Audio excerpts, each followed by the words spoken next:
Bismillahirrahmanirrahim. Assalamualaikum warahmatullahi wabarakatuh.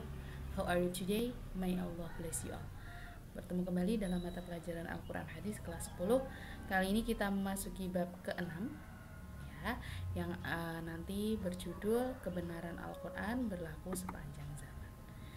Nah, ini nanti saya bagi menjadi dua bagian.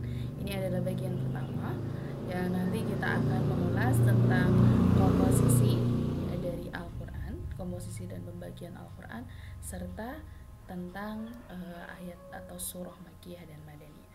Oke, langsung saja kita mulai.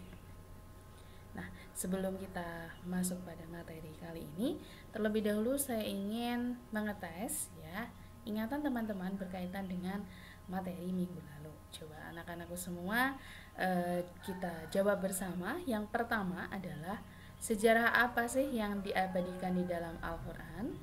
Nah, kemudian paparkan tujuan diabadikannya sejarah dalam Al-Quran. Oke, saya beri waktu 5 detik. 5, 4, 3, 2, 1.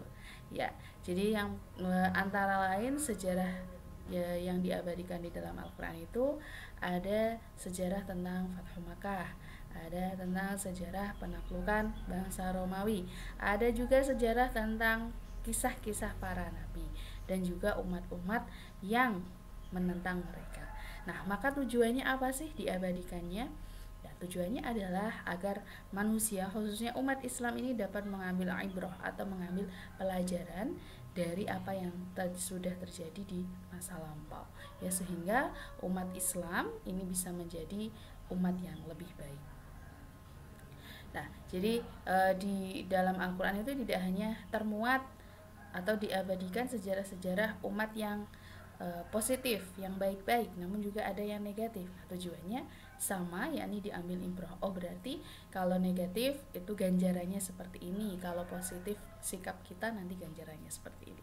Oke, kita masuk pada soal kedua atau evaluasi yang kedua, yang kita harus coba kalian sebutkan bersama salah satu isyarat ilmu pengetahuan di dalam Al-Quran beserta hasil perkembangan teknologi yang terinspirasi darinya. Oke, coba saya hitung sampai 5 atau hitung mundur ya. 5, 4, 3, 2, 1. Ya, salah satu contoh syarat ilmiah atau syarat ilmu pengetahuan dalam Al-Quran adalah tentang proses penciptaan manusia di dalam rahim. Nah, adapun hasil perkembangan teknologi dari isyarat ilmiah ini adalah USG, HCG, HSG, nah, kemudian ada IVF ya, dan lain sebagainya. Nah, itu adalah perkembangan teknologi yang terinspirasi dari proses penciptaan manusia yang sejak dulu sudah digambarkan di dalam Al-Quran ya, mulai dari fase nutfah, alaqah, mudghah, idham sampai menjadi khalqan akhar. Oke, berkaitan dengan itu nanti secara mendetail akan kita bahas ya, pada kelas 11. Nah, di bab 1 nanti kita akan membahas secara spesifik mengenai hal tersebut. Oke, kita masuk pada materi. Nah, pada materi kali ini apa sih yang harus kalian tahu? Oke, jadi kita ketahui bahwa sekarang ini kita dapat menjumpai adanya produk Al-Quran dalam berbagai wujud.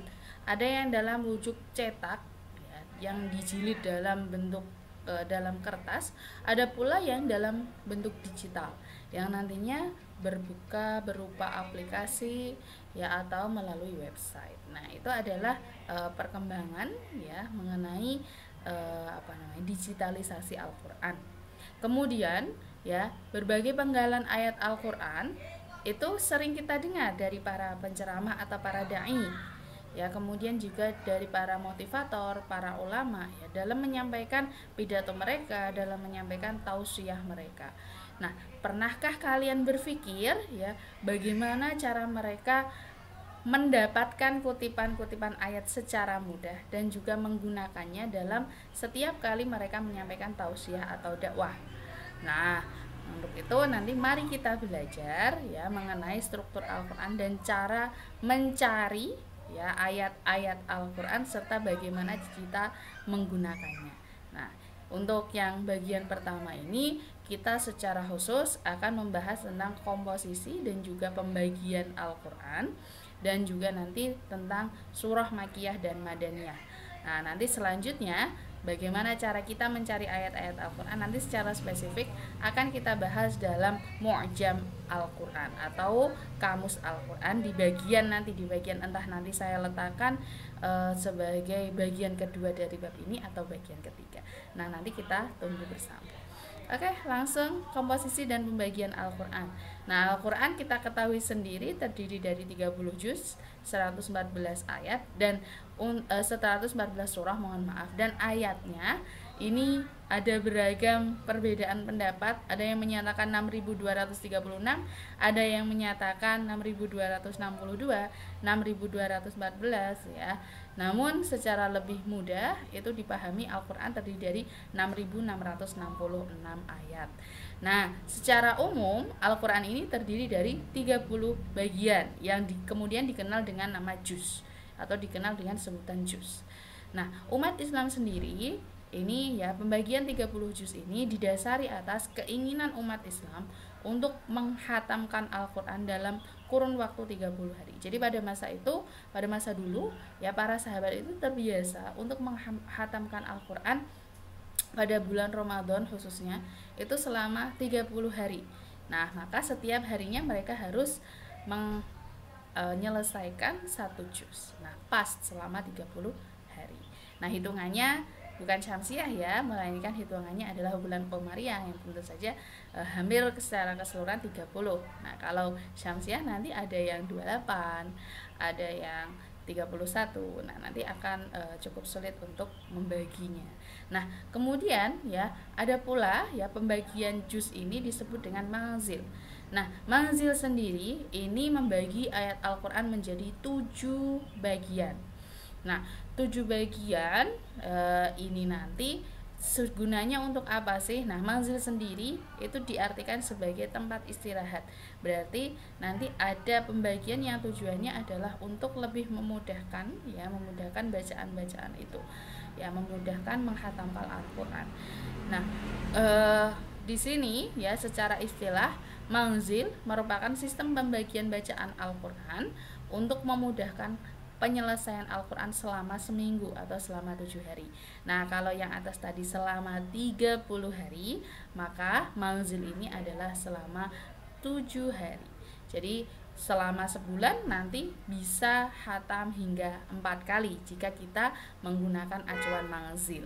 Oke, nah ini contoh pembagian manzil. Jadi yang untuk manzil pertama yakni nanti juz 1 sampai juz 6 terdiri dari surah pertama sampai surah keempat, yakni nanti Al-Fatihah hingga An-Nisa, dan seterusnya hingga manzil ke-7 yakni juz 26 hingga juz 30, surah 50 sampai surah 114 dari surah Qaf hingga surah Nas. Surah An-Nas, mohon maaf. Jadi nanti silahkan jika kalian ingin menghatamkan Al-Quran selama 30 hari maka bisa menggunakan pembagian juznya. Sementara jika kalian ingin menghatamkan Al-Quran dalam kurun waktu 7 hari silahkan menggunakan pembagian manzil. Oke, saya kira cukup jelas. Kita lanjutkan pada Makkiyah dan Madaniyah. Apa sih bedanya Makkiyah dan Madaniyah? Nah, di sini ulama ada yang mengkategorisasikan ayat-ayat yang diterima sebelum hijrah itu sebagai surah Makkiyah. Ayat-ayat atau surah yang diterima sebelum hijrah sebagai surah atau ayat Makkiyah. Sementara yang diwahyukan atau yang diturunkan setelah hijrah itu disebut dengan Madaniyah. Nah, meskipun nantinya diwahyukan di Mekah seperti pada waktu Haji Wada. Jadi Nabi sudah hijrah, kemudian Nabi kembali ke Mekah, ya kembali maksudnya itu ya kembali ke Mekah, dan ayat itu turun ya pada saat haji, pada saat pelaksanaan haji di Makkah, Haji Wada contohnya. Nah, itu bisa juga tetap disebut sebagai surah Madaniyah atau ayat-ayat Madaniyah. Nah, pendapat yang pertama ini dianggap lebih tepat. Untuk pendapat kedua, ya, Makkiyah adalah ayat-ayat yang diterima oleh Rasul di Mekah meskipun setelah hijrah ke Madinah, sedangkan untuk Madaniyah adalah yang diterima oleh Rasul di Madinah. Nah, jadi itu berlaku kebalikan ya. Oke, kita lanjutkan kembali. Nah, saya kira sudah cukup jelas perbedaan antara Makkiyah dan Madaniyah. Berikut pendapat para ulama. Selanjutnya kita masuk pada karakteristik atau ciri-ciri dari surah Makkiyah dan Madaniyah. Ciri-ciri dari surah Makkiyah itu antara lain yang pertama, surah dan ayatnya pendek, kemudian membahas prinsip keimanan dan akhlak, pembukaan surah berupa huruf-huruf lepas atau harful muqatta'ah, yakni ada qaf, shad, alif lam mim dan seterusnya. Kecuali ya, ini ada pengecualian yakni surah Al-Baqarah dan Ali Imran meskipun diawali dari huruf muqatta'ah namun tidak termasuk dalam surah Makkiyah. Kemudian cenderung puitis ya, karena kita ketahui sendiri Al-Qur'an pertama kali turun itu dengan kandungan nilai sastra yang tinggi dan berupaya untuk memberikan alternatif dan tantangan bagi mereka yang meragukan kebenaran Al-Qur'an dengan kandungan nilai sastra yang sangat tinggi itu. Kemudian contohnya antara lain surah Al-Ikhlas, surah An-Nas dan juga surah Al-Falaq. Nah, lalu ciri-ciri Madaniyah antara lain surah dan ayatnya panjang, berisi tentang perang dan hukum-hukum, kemudian rincian hukum tentang hudud, tentang ibadah, sosial dan hubungan antar negara ya, atau hubungan bilateral. Kemudian juga banyak mengemukakan bukti tentang kebenaran-kebenaran agama ya. Lantas contohnya apa? Contohnya adalah surah Al-Baqarah dan juga surah Ali Imran. Oke, dari sini bisa kita simpulkan bahwasanya pembagian dan komposisi ayat Al-Qur'an itu ada yang disebut dengan pembagian juz, ada yang disebut dengan pembagian manzil, dan itu nanti untuk juz 30 ya 30 hari, kemudian manzil bisa dihatamkan selama 7 hari. Sementara itu Makkiyah dan Madaniyah ini memiliki perbedaan ya. Untuk Makkiyah itu secara masyhur disebut sebagai ayat yang turun yang sebelum Nabi Hijrah, sementara untuk yang Madinah adalah ayat yang turun ya setelah Nabi Hijrah, meskipun ya ada ayat yang turun di Makkah setelah Nabi Hijrah tersebut. Nah, untuk contoh-contohnya dan karakteristiknya, untuk Makkiyah itu adalah surahnya atau ayatnya pendek-pendek dan ada huruf-huruf muqatta'ah kecuali surah Al-Baqarah dan juga surah Al-Imran ya, dan lain-lain karakteristiknya. Sementara untuk surah Madaniyah itu karakteristiknya surah atau ayatnya panjang-panjang, kemudian dia juga berisi tentang hudud, tentang perang dan lain sebagainya.